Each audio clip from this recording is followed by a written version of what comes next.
Perkembangan politik dan ekonomi pada masa Presiden Megawati Soekarno Putri.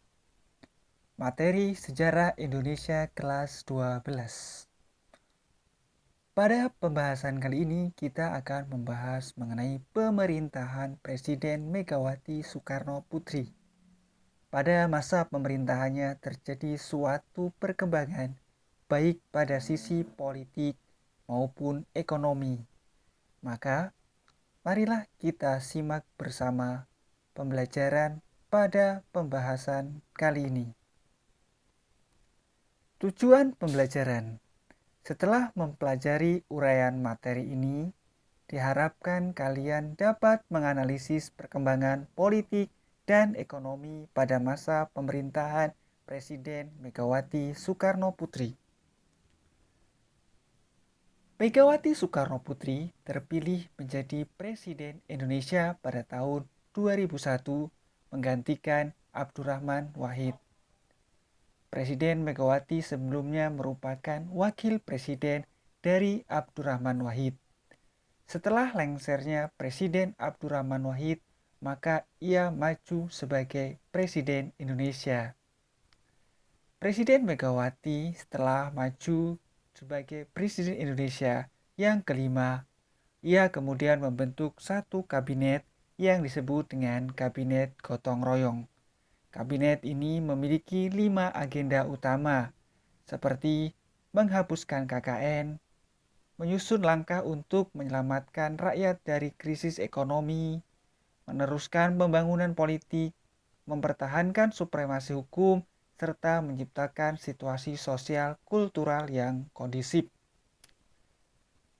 5 agenda ini merupakan suatu agenda yang telah diinginkan sejak masa reformasi pada tahun 1998, sehingga dapat dikatakan program kerja dari Presiden Megawati Soekarno Putri merupakan suatu pencapaian yang ia inginkan sesuai dengan agenda reformasi.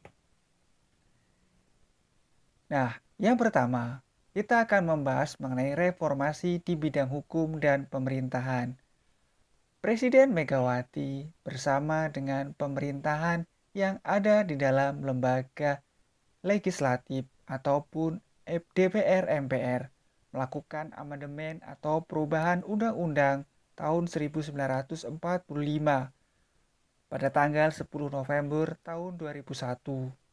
Amandemen undang-undang ini merupakan suatu penegasan Indonesia sebagai negara hukum dan kedaulatan berada di tangan rakyat. Salah satu perubahan penting terkait dengan pemilihan umum adalah perubahan tata cara pemilihan lembaga eksekutif dan legislatif. Eksekutif seperti presiden dan wakilnya, serta kepala daerah, dan legislatif yakni DPR, DPRD, maupun DPD dipilih langsung oleh rakyat. Hal itu tentunya berbeda seperti pada masa pemerintahan Orde Baru yang presiden dipilih oleh lembaga legislatif. Reformasi di bidang hukum dan pemerintahan kemudian juga memberikan pembatasan wewenang terhadap MPR. Presiden dan DPR memiliki kedudukan yang sejajar, secara langsung menguatkan posisi DPR. Kedudukan DPD atau Dewan Perwakilan Rakyat, penetapan APBN yang diajukan oleh Presiden dan penegasan wewenang BPK merupakan di antara reformasi di bidang hukum dan pemerintahan. Kemudian juga dikeluarkan undang-undang mengenai pers dan undang-undang penyiaran. Yang adanya undang-undang tersebut memberikan suatu kebebasan terhadap pers dan undang-undang penyiaran di Indonesia. Yang kedua, reformasi di bidang ekonomi. Kita mengetahui bersama, pada masa Orde Baru terjadi suatu kekacauan tepatnya pada tahun 1997 dan tahun 1998 mengenai bidang ekonomi akibat krisis moneter. Maka kemudian Indonesia berusaha untuk memperbaiki ekonomi sejak masa reformasi. Presiden Megawati pun juga memiliki suatu kebijakan yang sama. Ia merencanakan suatu perbaikan ekonomi yang tujuannya adalah untuk memberikan kesejahteraan terhadap rakyat Indonesia. Presiden Megawati dalam masa pemerintahannya menunjukkan tingkat inflasi yang rendah. Kemudian terjadi stabilitas dalam cadangan devisa negara. Nilai tukar rupiah membaik. Hal itu akan berdampak terhadap stabilnya harga-harga kebutuhan pokok maupun barang. Kondisi ini juga meningkatkan kepercayaan investor untuk menanamkan sahamnya di Indonesia. Yang ketiga, masalah disintegrasi dan kedaulatan wilayah. Mengenai kedaulatan wilayah, pada masa pemerintahan Megawati Soekarnoputri, Indonesia diuji dengan berbagai macam persoalan, seperti adanya keinginan dari daerah Aceh dan Papua untuk memisahkan diri dari NKRI. Nah, untuk menindaklanjuti mengenai masalah tersebut, kemudian Presiden Megawati melakukan cara-cara peredaman. Sebagai contoh, untuk di Aceh, melakukan suatu langkah, yakni dengan mengeluarkan Undang-Undang Nomor 1B/2001 dan Undang-Undang Nomor 21/2001 yang ditujukan kepada Provinsi Aceh dan juga Papua akan menerima 70% dari hasil pertambangan minyak bumi dan gas alam. Langkah ini diberikan sebagai suatu tindakan pembangunan di daerah tersebut dapat dikembangkan jauh lebih besar, sehingga daerah tersebut mengalami tingkat kesejahteraan yang lebih tinggi. Kemudian, pada tahap selanjutnya mengenai masalah Aceh, Megawati kemudian juga melakukan kunjungan kerja ke Banda Aceh pada tanggal 8 September tahun 2001. Dalam kunjungan tersebut, Presiden melakukan dialog dengan sejumlah tokoh Aceh, serta melakukan suatu kebijakan merubah status Universitas Malikusa oleh Lok Sumawe menjadi Universitas Negeri. Hal itu merupakan langkah-langkah yang diambil oleh pemerintah Indonesia agar dua daerah tersebut tetap berada dalam negara kesatuan Republik Indonesia. Karena masalah disintegrasi merupakan masalah yang sangat besar yang perlu mendapatkan perhatian lebih dalam. Pada masa pemerintahan Megawati pun Indonesia mendapatkan suatu permasalahan, yakni suatu sengketa status Pulau Sipadan dan Likitan dengan pemerintah Malaysia. Pulau Sipadan dan Likitan yang merupakan suatu dua pulau yang berada di sekitar Pulau Kalimantan diklaim oleh pemerintah Malaysia sebagai bagian dari wilayahnya. Pemerintah Indonesia saat itu mengajukan protes bahwasanya Pulau Sipadan dan Likitan merupakan bagian dari NKRI. Dua negara terus bergejolak karena tidak dapat menyelesaikan secara bilateral, maka kemudian Indonesia dan Malaysia membawa masalah tersebut ke Mahkamah Internasional. Namun, di Mahkamah Internasional, posisi Indonesia belum kuat dalam diplomasi, hingga kemudian hakim memutuskan bahwasanya dua pulau tersebut menjadi milik dari Malaysia. Selanjutnya adalah desentralisasi politik dan keuangan.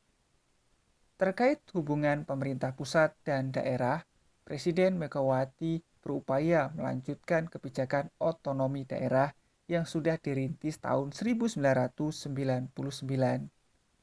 Maka pada saat itu terjadi suatu proses reformasi di tingkat lokal dalam bidang politik, keuangan daerah, pemanfaatan sumber daya alam untuk kepentingan masyarakat setempat.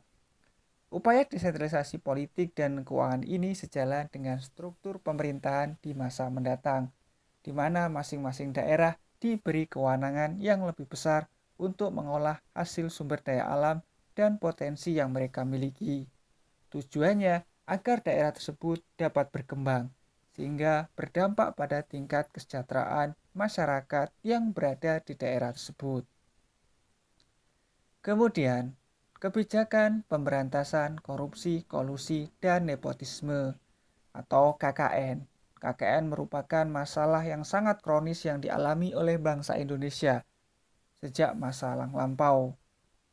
Selepas reformasi digulirkan, maka pemberantasan KKN merupakan menjadi agenda pokok yang harus dituntaskan oleh pemerintah baik di pusat maupun di daerah. Maka kemudian pemerintah melakukan suatu langkah-langkah percepatan agar masalah korupsi, kolusi, dan nepotisme dapat dituntaskan. Kesuksesan pemerintah tersebut tercermin dari dikeluarkannya Undang-Undang Nomor 20 Tahun 2001 tentang perubahan atas Undang-Undang Nomor 31 Tahun 1999 tentang tindak pidana korupsi atau Tipikor.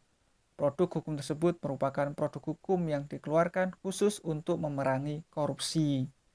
Dalam hal ini berarti pemerintah telah memberikan titik fokus bahwasanya korupsi merupakan masalah yang paling besar yang perlu dituntaskan sehingga tidak memberikan suatu beban kepada negara.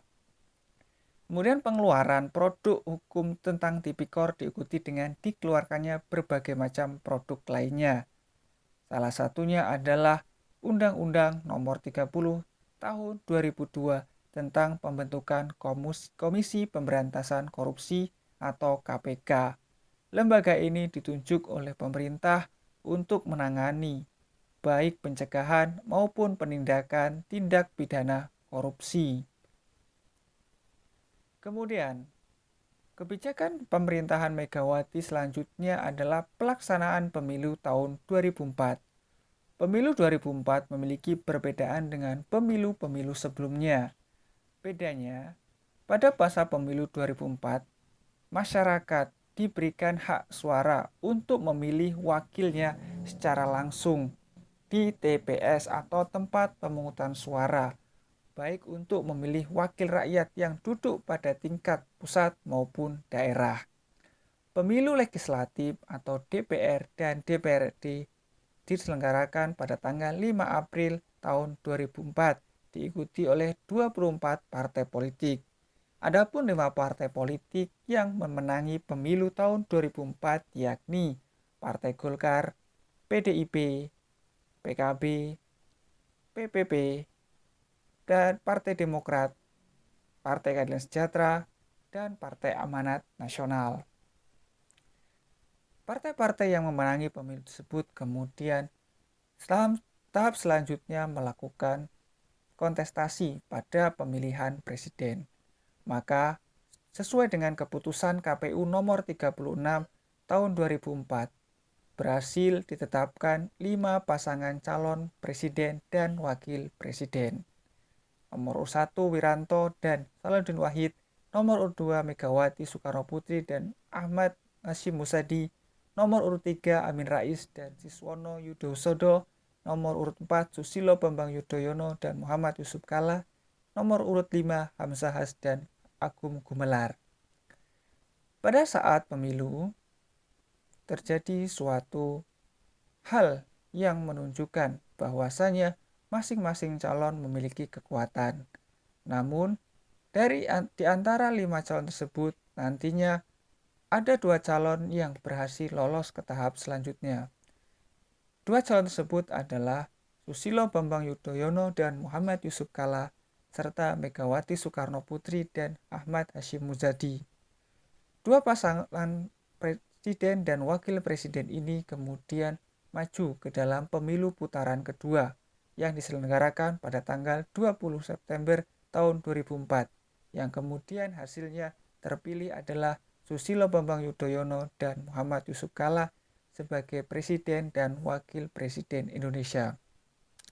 Demikianlah pembahasan kita mengenai kebijakan-kebijakan pemerintahan Presiden Megawati Soekarno Putri baik pada bidang politik maupun ekonomi. Terima kasih, semoga kita bisa melanjutkan pada pembahasan selanjutnya.